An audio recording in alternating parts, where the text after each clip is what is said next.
마태복음 5장 13절 너희는 세상의 소금이니 소금이 만일 그 맛을 잃으면 무엇으로 짜게 하리요. 후에는 아무 쓸데없어 다만 밖에 버려져 사람에게 밟힐 뿐이니라. 그리스도인이 세상에 살면서 감당해야 할 사명 중에 하나는 세상의 소금이 되어야 한다는 것입니다. 소금은 일상에서 흔해서 귀하게 생각되지 않을 수 있지만 사람이 살아가는데 없어서는 안 되는 중요한 것입니다.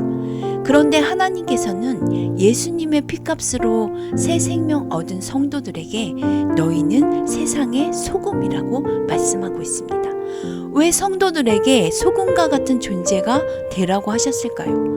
음식을 할 때 소금이 들어가지 않으면 제대로 맛을 낼 수 없습니다. 소금이 적절하게 들어있지 않은 음식은 아무리 비싼 식재료를 쓴다 해도 손이 가지 않는다는 것이죠. 성도들도 각자 속해 있는 곳에서 있으나 마나한 존재가 아니라 아무리 비중이 작은 일을 한다고 해도 없어서는 안 되는 사람, 제 맛을 내는 사람이 되어야 한다는 것입니다. 또 소금은 살균과 소독 작용을 하기 때문에 병균과 염증을 없애주는 약품 재료로 없어서는 안 되는 것으로 소금이 부족하면 몸에 이상이 생기기도 합니다. 소금은 상하거나 부패하지도 않고 오래 두어도 변함이 없습니다. 레위기 2장 13절에 소금은 하나님께 바쳐지는 제물의 하나이기도 합니다. 이런 소금의 속성이 거듭난 그리스도인의 모습이 되어야 한다는 것이죠. 세상을 떠나 사는 존재가 아니라 세상 속에 살면서도 그곳에서 꼭 필요한 존재가 되어야 하며 잘못되고 바르지 않은 일에 대해서는 그냥 묵인하는 것이 아니라 잘못되었다고 소리를 낼 줄 아는 부패 방지의 역할을 해야 합니다. 하나님을 믿는다고 하면서 말과 행동이 악하고 바르지 못하며 남에게 상처를 주고 있다면 소금과 같은 역할을 하지 못하는 것입니다. 불순한 생각을 하면서도 순결한 척 한다면 사람은 속일 수 있어도 우리를 꿰뚫고 계시는 하나님을 결코 속이는 일은 불가능하다는 것을 잊지 마시기 바랍니다.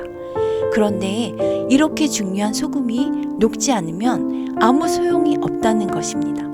하얀 덩어리로 그대로 음식이 들어가 있다면 오히려 음식을 망치게 됩니다. 완전히 녹아 형체도 알아볼 수 없게 될 때 소금으로서의 제 역할을 감당하게 된다는 것이죠. 말씀을 듣고 읽어도 내가 녹아 그 말씀에 순종하는 것이 아니라 내가 받아들이고 싶은 말씀만 받아들이고 그렇지 않은 말씀은 거부해 버린다면 내 삶이 변화될 수 없습니다. 순종하지 못하는 자는 그리스도인의 맛을 잃고 아무 쓸데없어 버려진 소금과 같이 된다는 것이죠. 녹아지지 않은 사람은 자기 의의가 강하고 교만해서 교회 안에서도 시험거리가 되고 많은 문제를 일으킵니다. 왜 교회에서 세간의 손가락질을 당하는 일들이 일어날까요? 바로 녹아지지 않은 세상의 소금의 역할을 잘 감당하지 못하기 때문입니다. 그리스도의 제자라고 한다면 예수님의 모습을 따르는 사람입니다.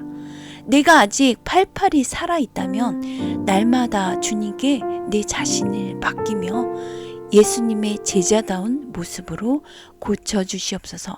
이런 소금 기도가 나오길 원합니다. 사도 바울이 날마다 죽노라 라고 고백했던 것과 같이 나는 죽고 예수로 사는 우리 되길 원합니다. 3번 함께 반복하시겠습니다. 마태복음 5장 13절 너희는 세상의 소금이니 소금이 만일 그 맛을 잃으면 무엇으로 짜게 하리요. 후에는 아무 쓸데없어 다만 밖에 버려져 사람에게 밟힐 뿐이니라. 마태복음 5장 13절 너희는 세상의 소금이니 소금이 만일 그 맛을 잃으면 무엇으로 짜게 하리요.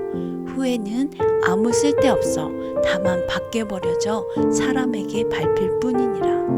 마태복음 5장 13절 너희는 세상의 소금이니 소금이 만일 그 맛을 잃으면 무엇으로 짜게 하리요. 후에는 아무 쓸데없어 다만 밖에 버려져 사람에게 밟힐 뿐이니라.